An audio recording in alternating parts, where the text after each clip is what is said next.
Welcome back to part 3. We're going to be talking in a sense about being on the cusp of the future with artificial intelligence. There is a rebuttal to be had to the critics of AI. People believe that AI can destroy humanity. I think that we need AI to save humanity. Just because something can be built doesn't mean it should be built. Just because something is more efficient doesn't mean it's the right tech for all of us. The challenge we have today is to understand, what can we do with AI, and is AI having the impact that we want it to have?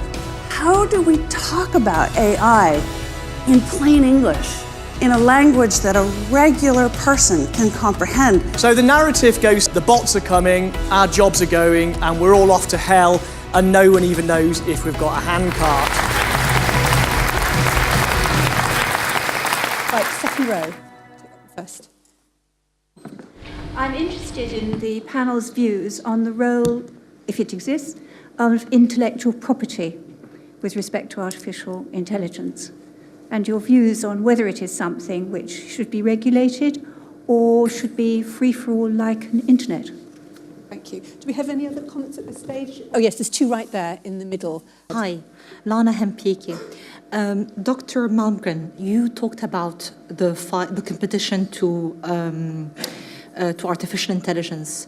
And one thing that China did very well recently with Hangzhou is monitor its 9 million inhabitants with the help of Alibaba and Foxconn and deliver groundbreaking techniques to monitor crowds and distribute water, etc. But that comes at a cost, and the cost is obviously privacy. And since we've been talking for the last hours about the importance of data privacy, do you think the UK will want to take on that fight? Okay, thank you. To fight that battle? And right behind, I think, is that Natalie Bennett there? Yeah. Yes. Natalie Bennett, former leader of the Green Party, although what I'm about to say in some ways mostly reflects a master's thesis which I did in 2000, which I'm well aware is a very long time ago. But I'd like to first of all question the nature of knowledge, and that's a very big topic to cover now, but just I'd point to an author called Donna Haraway and her claims about the embodiedness of the nature of knowledge. And human knowledge is embedded in our bodies, and a lot of what's behind the AI arguments is a kind of separation of mind and body, which I think brings some very real problems. I'd also point to Pierre Bourdieu, the French sociologist, in terms of how human societies work.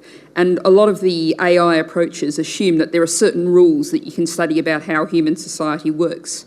But his concept of habitus actually argued that it's a continually evolving evolution, a negotiation between people, and I'd question whether AI is able to understand that or be part of that. And perhaps more simply, the old argument about garbage in, garbage out, how much we actually understand the world. And if you just look at, for example, just this week, some research showing that Fusobacterium nucleatum, a bacteria, is very closely associated with colon cancer, and it moves with the colon cancer to other parts of the body, yet we have no understanding about how that actually works, and indeed we have very little understanding about how our microfauna in our own bodies interacts with our health. So those questions, and also finally, sorry, I know this is lots of questions, but the military drone, you mightn't be surprised to hear, I found somewhat disturbing in terms of the way that drones have been used, is increasing our capacity, particularly our capacity to do harm, by a whole new exponential scale, a good thing. Thank you very much. Right, I'm going to sum up the questions, and I think people can take on the ones they want. So, simple question at the beginning about intellectual property and what the panel's view is on where that sits with developing AI. Issues about the nature of how AI works, and it seeming to rely on a separation of mind and body, and all the concerns that go with that. A specific concern about the use of drones and their link to kind of military activity and the harm on that. And to point to you about the fight on privacy and how far you might have to accept that's a compromise you make. Do you want to take that one first then? Yeah, sure. So two extreme examples. The Chinese have just announced that if you fail to stand for the national anthem, you can be detained for as much as 15 days. And artificial intelligence-led facial recognition is being used potentially even retroactively to canvass sports events to see, did you stand? Now, at the other end, banks in the UK are using artificial intelligence, and they can determine whether a husband and wife are about to become divorced based on their spending patterns. Seriously. And typically they begin to reduce the wife's credit limit before the divorce comes, because she's usually the lower earning partner. And so, by the way, girls, if that starts to happen to you, pay attention. Anyway, so these are two very different uses of AI, but they are both about, they're both about big social issues that we have to pay attention to. So I don't even think privacy is the right word anymore, because it's not about privacy. It's about the capacity for the algorithm to connect the dots and make projections into the future. And I have kind of one phrase that always comes into my mind, which is, the algorithm made me do it.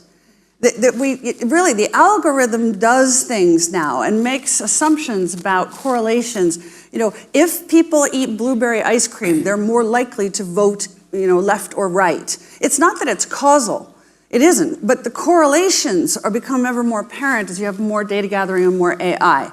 And so as a society, we have to think about, well, how do we want that imposed on human beings? And if we're going to be in a world where we want creativity, then how much are you going to penalize people for being creative, right? Which is partly what the social credit system raises. I think what's really interesting about that is we tend to group AI companies together, and I think they're in vastly different areas.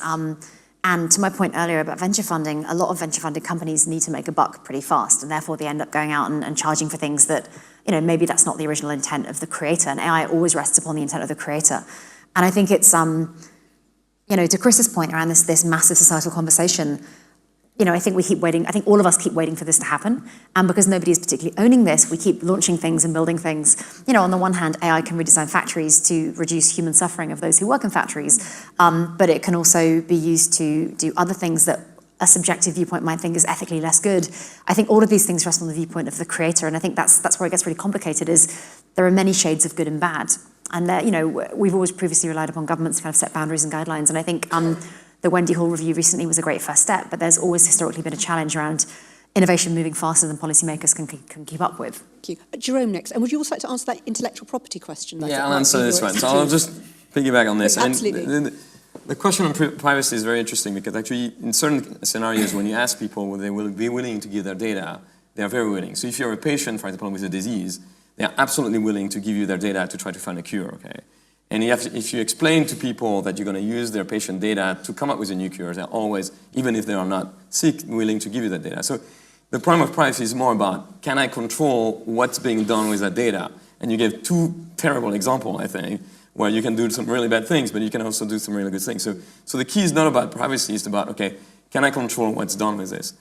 On the IP, I have a great example, actually, because my company basically uses AI to come up with new molecules and new drugs, okay? And we have actually a little issue right now, is that if you look at patent law, if we actually say that the computer came up with a molecule, it's likely that it's not patentable, even if we actually came up with the algorithms. So it's a bit, actually, we have a discussion internally because, of what we claim we can do. So we're actually at the point where we actually have to claim that we do less than we actually do, because or else we would have some patentability issues. So I don't have a solution for this. I can just tell you that the law will need to change there. Perhaps Chris should come in at this point on the role of law and regulation. Certainly IP is a big issue, and at the risk of utter self-publicism, I published a report yesterday on distributed ledger technology and its use in this area. I think that can have a role to play around the whole question of IP. To Natalie's point on garbage in, garbage out, absolutely. Data is the key to all of this. People have their mobiles, their iPhones in their hand, but it's the size of their data footprint they should be considering.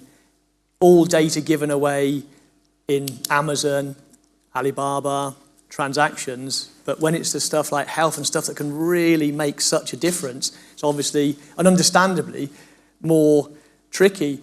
But we have, I believe, all the tools that we need. And those tools are philosophy, social theory, economics, politics, and the great good fortune of being born human. Do you want to add anything, Kenneth, on any of these issues? Everything's already been said, but not everyone has said it. It's a joke. Exactly. There's only one thing that hasn't been brought up, and I'll put it out there just because it's quite provocative, and that is, in the case of going through the NHS, typically in those rare instances where you're actually asked what to do with the data, typically if you're going through a treatment, it'll ask if we're taking a tissue sample, can we reuse this for research purposes? And it asks for your consent. And I actually think that is completely backwards. What you should opt out, not opt in. Neither. It should be mandated. You should be ineligible for coverage unless you're willing to let what's learned about your condition and what worked under certain circumstances to be used for the next patient. If you will, it's sort of almost like a social commons of empirical evidence for the purpose of the betterment of the society. And I don't think you should have a choice. I think that should, and go somewhere else, maybe go private, go to another country. And I think that should be used not just in that rare instance where the NHS actually asks for consent, but in every touch point. Data should be collected, data should be stored, it should be aggregated and used to improve healthcare outcomes and lower the cost. What's interesting, just to say, we've slightly got distracted onto talking about the data that's going into the system. We bring it back to AI. Most of you have raised ethics, and I know that one of Natalie's questions was about things like drone technology and how it's being used in military contexts, which opens up a whole new set of ethical dilemmas. The comparison I would give is, and I think one of you was it, I don't know if it was Pippa or not, but the discussion about how when IVF and fertility treatment was being debated, that apparently it was a very positive debate. But yet, you look at where we are. Who predicted poor women in India and Russia and Spain would be sitting in factories, essentially as incubators being sold by their husbands and their boyfriends, for Westerners to go and have babies? None of those consequences were intended, but they've been a direct result of that technology. Isn't that part of the ethical concern about what AI could do? I don't know if you just want to talk a bit more about that. I don't know whether that's a direct consequence of the technology or a direct consequence of the humans. I think we have to always bear in mind these are all about human choice, right? And I think particularly in developing countries where there's a growing middle class and a lot less financial opportunities, I'm pretty optimistic about AI in general, despite a lot of what I've said. I think the opportunities around spreading opportunity around, I'm pretty pro basic income as well. And I think the more that we see equal opportunity in many more locations, the less we'll see of exploitation. And maybe that's naive, I don't know. So in terms of AI, though, what's your concern about, how do you answer those people who say there's a real ethical concern that AI business imperatives are going to drive everything and ethics will fall behind? I think a really important piece is having diverse founders. I think it really concerns me that there are so few female and founders of colour in this space, because ultimately you miss things that aren't right in front of you. And I think it's really important to diversify the groups of people who are starting these kinds of companies. I have to totally agree with that. And actually, I was going to shift to the defense side, right? The conduct of warfare. Artificial intelligence, again, that's what President Putin is saying. Whoever has the best AI is going to win in the battlefield of the future. So my dad happened to be one of the advisors to President Kennedy on the Cuban Missile Crisis. And at one point, they were in that room and they knew they had about a 6-hour window. And that was the period when somebody said, well, if we hit Moscow, then who are we going to negotiate with? And they all went, oh, maybe we shouldn't hit the button, right? So it's a human override. Today, we have hypersonic weapons. They're testing them at as much as Mach 20. So the amount of time that you have to have a human override is vastly different and compressed. Personally, I like the idea that artificial intelligence gets programmed into weapon systems in ways that builds in overrides, that says, if it gets that far, maybe instead of saying we'll hit the other side because they're hitting us, we go, you know what? If it's really coming, maybe we order everything to stand down and we don't have as much damage. You see, so artificial intelligence can go both ways. It can work with you to get more positive solutions, even in weapon systems. It's not just one or the other. It's all about the programmer, which is why I agree with you as a woman in this space. We don't have enough diversity in the programmers because it just seems to matter. I was recently in an AI-led avatar space where you can have multiple people in one virtual reality environment. I was the only female avatar in that space. It had a white t-shirt, a brown bob haircut, shorts, right? Nothing with an edge. I walk into this VR space and immediately all the male avatars come straight up to my face to the point I can't see. And they start poking. They were roasting marshmallows on a fire. Who knows why they built these spaces? I don't know. And they're roasting these marshmallows, and they all come up, start kidding me with the marshmallows, with the sticks. It's like the playground. It's like a playground. And I'm like, you know what? As a woman, this is like a Lord of the Flies environment. I would never program this space. And that's why diversity is the key, because whatever we program AI to do, that's what it's going to do. So we have to ask, what are we asking it to do? What are we programming? Do you want to come in on this next, Kenneth? So ethics in general. I mean, I think this is eye-opening. I think this is exactly the sort of debates and conversations we should have. There's no question that we need to raise our game in the same way that society had to do that between 1935 and 1950 with nuclear weapons, and creating a whole new set of policy, institutions, norms, and infrastructures and rules around what was permissible and how we could safeguard against consequences that at the time seemed intractable and difficult to predict, and then eventually were predictable. One of the problems with AI, though, is that when we think that we understand all the ways in which it can go wrong, we find out, in fact, we're missing things. So in fact, it might be more inherent in the nature of this technology for us to have blind spots that we're unaware of. But this will be the project for the next 25 years, the intellectual project of society. Jerome next, and then Chris. It's hard to argue that it's a bad thing to make things smarter, right? And I think sometimes the debate around AI is a bit misplaced. I mean, there was this petition around, using AI with weapons. Actually, I always wonder, if they had asked me, they didn't ask me to sign it, but if they had asked me, would I have signed it? It's not obvious because, think of like anti-personal mines, which are actually excluded, right? That's the dumbest weapon you can imagine. Imagine if you make it smarter, that it doesn't explode when a kid goes on it, okay? Or, you can know that it's only military personnel. You would prefer that than what it is today. So making things smarter is rarely a bad thing. So you don't want to regulate that per se.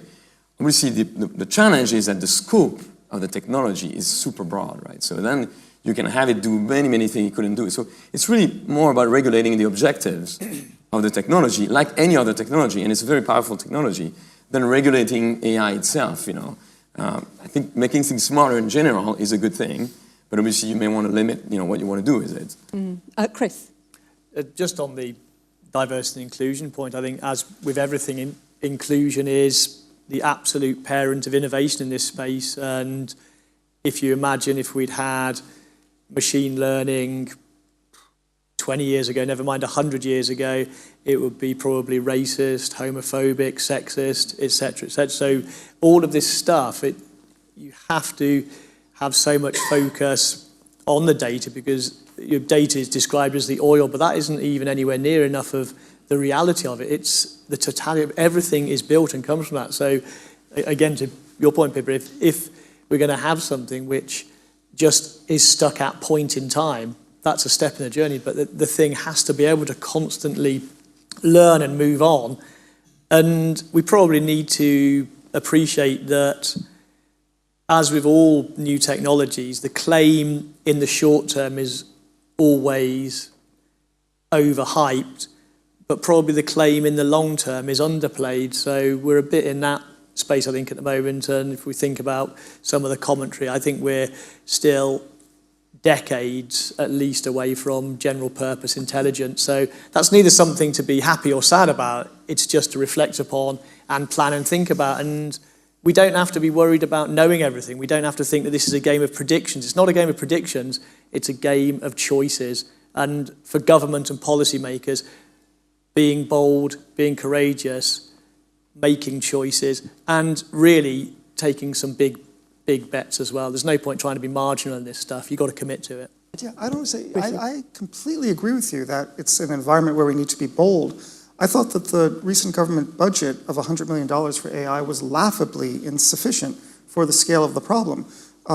It should have, at a time when the entire world is looking and has a sell signal on Britain because of Brexit, A bet of $2 billion on AI over the next 5 years would have been a magnet of talent and other resources coming and economic activity into the country. The government, I think, is walking blindfold into the future. No, completely agree. That's why I'm happy to be a backbencher rather than a government minister. Jim Cleary, physicist at the University of Surrey. We're talking about AI and the links with machine learning, big data. The technology is changing so fast. We've discussed the importance of regulations and exploring the ethical implications. But here we are in the Royal Institution at an event organised by the British Science Association, two organisations that were created to explain this science and technology to the wider public. Given how it's changing so quickly, where is the urgency in the public debate in getting people with all their confirmation biases and concerns and worries and, about AI and the Hollywood creating this dystopian future? How do we go about generating that urgency to engage with the wider society? I know I said something before. I'm praying that you guys are all with me on this. But no one up here represents financial services. And so given my past history at IBM and Fico scores in America, machine learning's been live and present in the American ecosystem for years. So if you guys can address kind of what we can learn or not learn or unlearn from the financial services system and what they're doing with machine learning, I'd really appreciate your insight on that. And then I think, where did I say there were another two in the middle? There's one there and then the lady there. We'll take those two. Vinay Gupta. So this is a little subtle. Let me see if I can. And can I ask you to keep it brief because we are coming to the end of time? Yeah, short but subtle. So the tricky thing with AI to me looks like agency. So if we have a thing which is capable of pulling a bunch of subtle information out of a pile of data, the question then is who benefits from that observation? Does the benefit go to the authors of the software? Does it go to the owners of the software? Does it go to me? Does it go to societies? Does it go to the state? It seems like there's a question of economic agency at the heart of the AI debate. Because we spend a lot of time worrying about what AI can do, but we don't talk very much about who it's going to do it for. On which side of the fence is the benefit going to be generated? Are we going to be basically taxed by AIs which are constantly playing against us and taking our resources? Or are we going to be empowered by AIs which are playing for us and, for example, squeezing an efficiency out of global systems? And that economic agency question I've never really seen even discussed in the literature. Nobody seems to be paying attention to it. Thank you. And then just that one there as well. I'm Ali Harrison, I'm on the board of the Alzheimer's Society, so I think there's a fantastic potential for AI, but it's not an either-or situation. So whilst I think there's a fantastic amount that it can do, it doesn't relieve us of our social responsibilities and social care responsibilities that we need to do alongside that. And so it's really a plea or a question really about how to engage, and it goes back to some of our discussions earlier on today, about how to engage with those who are going to be most affected in a very positive way, hopefully, and also, of course, in a negative way. So it's about that engagement, I think, going forward. Thank you. Well, let's start with that engagement question, which Jim also raised. If we have an urgent need for an informed public debate, how can people in the room, how should we be dealing with this? Because it doesn't feel like the actual communication is happening on a fast enough scale. One big challenge of this is really a little bit maddening. It's some people, very smart people have really put the debate in the wrong footing. I mean, if you take, if you take Stephen Hawking, I love the guy, but he really is saying stupid things on AI. You can't say it other way. But I think it's more that if you look at the, as an ex-journalist, I feel compelled to call the media coverage of this issue quite hysterical. I think if you have that, plus, like Steve Hawkins, Elon Musk, etc., people are taking a very particular slant of one thing they've said and escalating it. And I think this debate, to your point, is a lot more subtle and complicated than that. And I would love to see some more balanced pieces of press, but I also think what you're seeing is this being debated on primetime television, and I think that's really exciting, but it's not really being debated and covered in that way. I would love to see more Tomorrow's World-like stories that are like, oh, well, this is happening, and it's more real science journalism. I'm just let Jerome finish his point, and then yes, I'm sorry. The challenge, though, I think about AI, what strikes me is that you have very smart people that also get it wrong.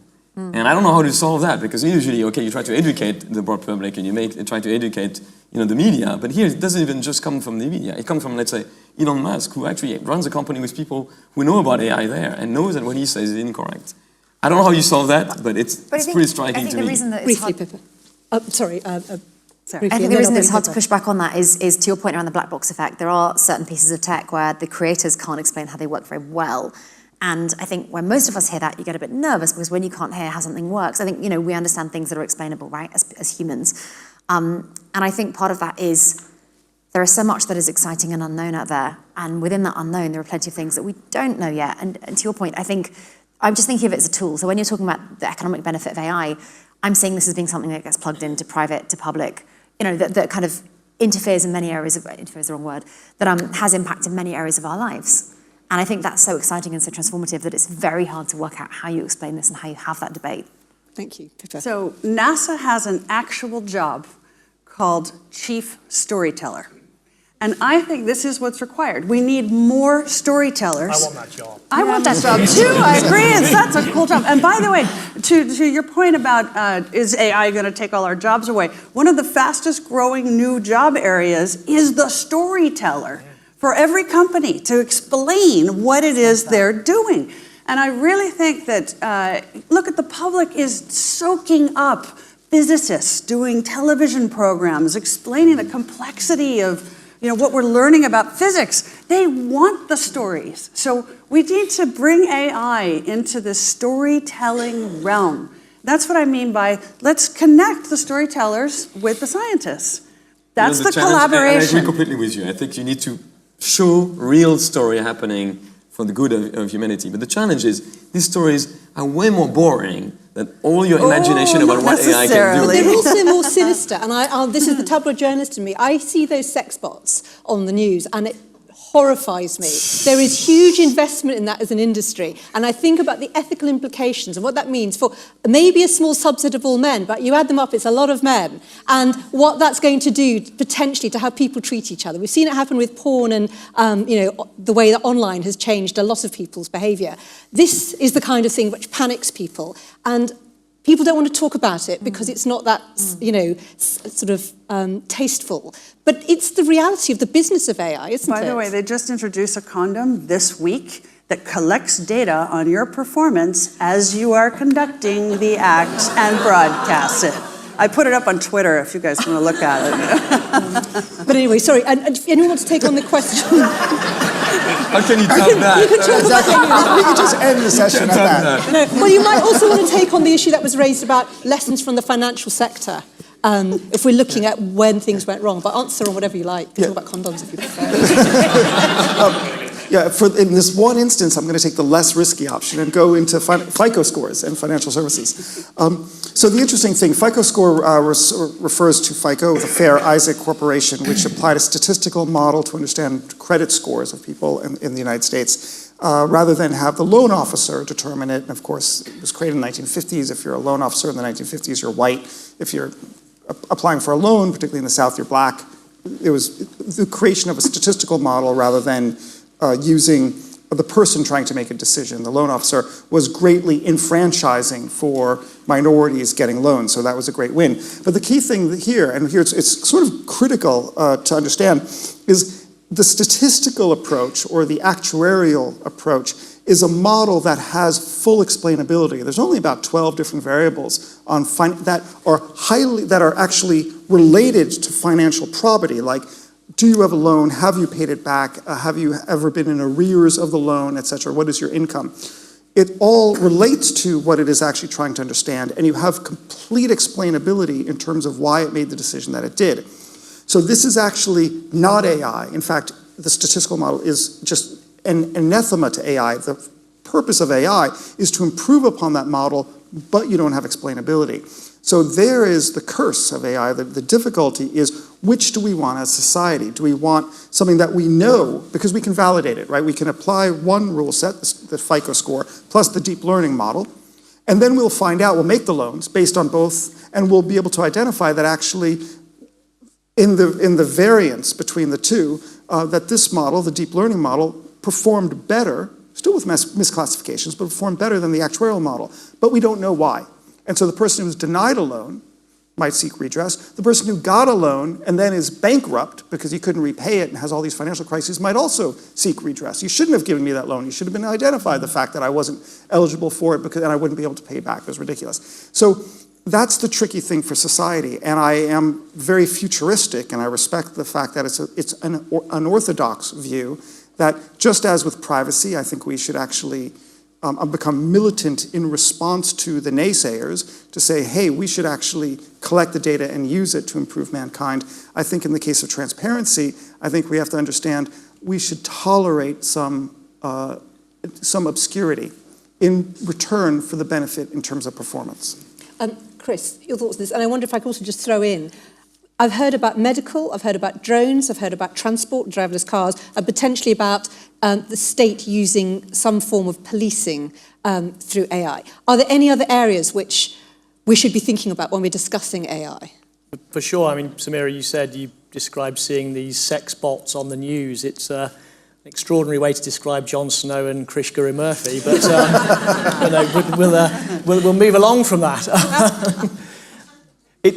We shouldn't, in any sense, see any limits upon this. I think, obviously, we have to have a sense of knowledge, a sense of regulation, all of these things around this stuff, but there's a slight human fallacy with anything that's new, that we don't feel that we understand enough about that, and at the same time, we confuse ourselves and delude ourselves that we know so much about what we already have. So, for example, who could really explain in detail how a microwave oven actually works? What, it cooks your food from inside out, there's no heat? What the hell's going on? But we certainly need to know that it will cook your food in the way that you want, it's reliable, it's safe, all of those kind of things. So to the AI, it's not to have in any sense a Wild West or a free-for-all, but certainly if there's ways of measuring, of testing, without having to have a level of knowledge and understanding that we don't have about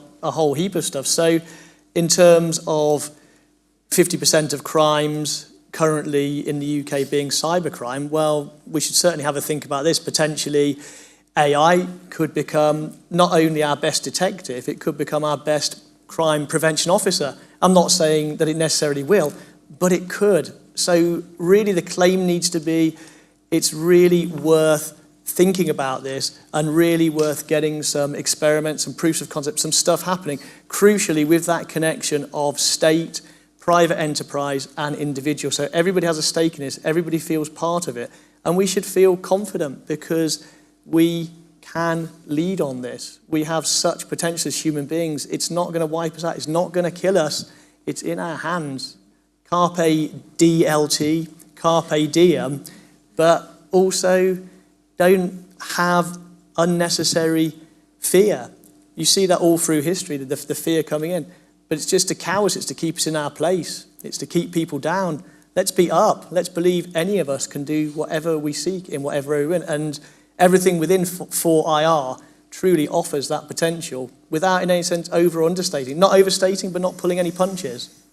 I think you've brought us to a wonderful place where I think we need to sadly come close to ending. So I wanted to ask all the panel to give you a final observation, and I was just going to pull together the things that I think have come out of the day, which if you cast back to the first session, we talked about lessons from the GM panic and dispute, how both government, how journalists, how the public kind of interacted with businesses, and what we learned from that. And then we talked to some of it in this panel too about big data and how far the commercial imperative has meant people are being exploited and where regulation should be a part. I get the sense in our discussion about AI, which is what we're on the brink of, that there's general optimism on the panel, but a sense that regulation and also a sense of defining what it is we think we want is a big part of it. I wonder if each of you could just briefly sum up, as Chris so wonderfully has, on your thoughts on this AI in the light of what we've been talking about today. And if you want to go first, Jerome.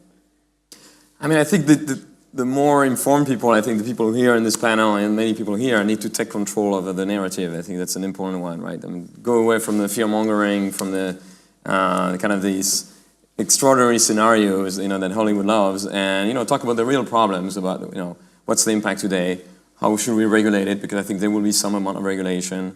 And so it's important, I guess, I do agree with you that we need to have the good stories coming out and then get the journalists to be willing to walk with AI rather than running with it, because I think it's still just in infancy right now.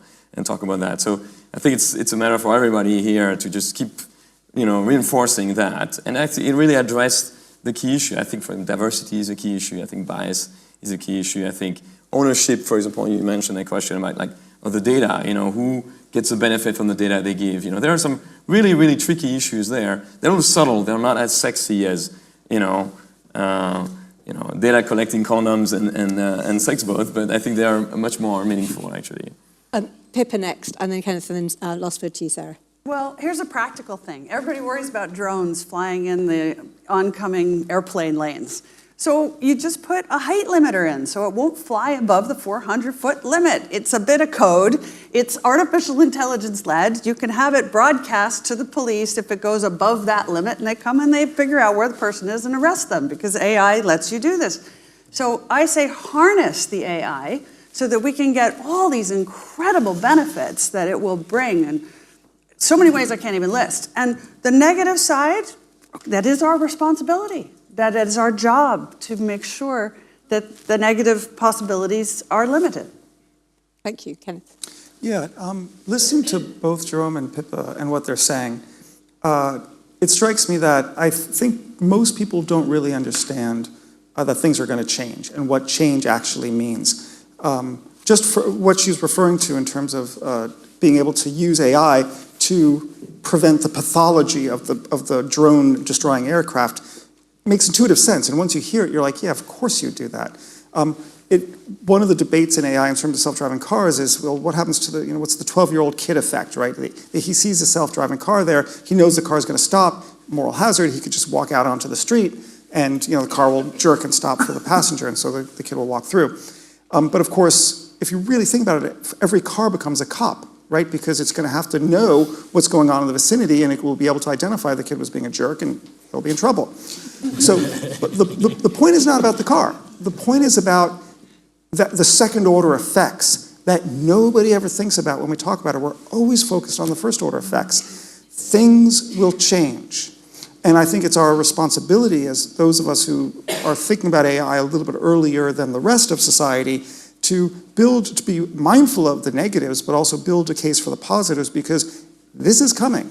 It's going to happen, and I think it's going to be incredibly beneficial for mankind, provided we enable it and allow it rather than use our thinking of the past and restrict it. Sarah, final word to you. So following on from that, I very often read a piece in the paper in the morning about robots taking our jobs, and I go into work and I sit down with a startup who is just trying to sign their first deal and they're desperate. I would love to see a flourishing AI ecosystem in the UK. We're on the way there, but I would love to see more confidence in public-private partnerships, more confidence in large company, big company partnerships, more education, more promotion of open source tools like TensorFlow, which means those that are not very technical like me can use them and build their own AI companies. And I think, tying into what the other guys have said, I think a lot of this will be testing, and that is not a bad thing, that's a good thing. Thank you.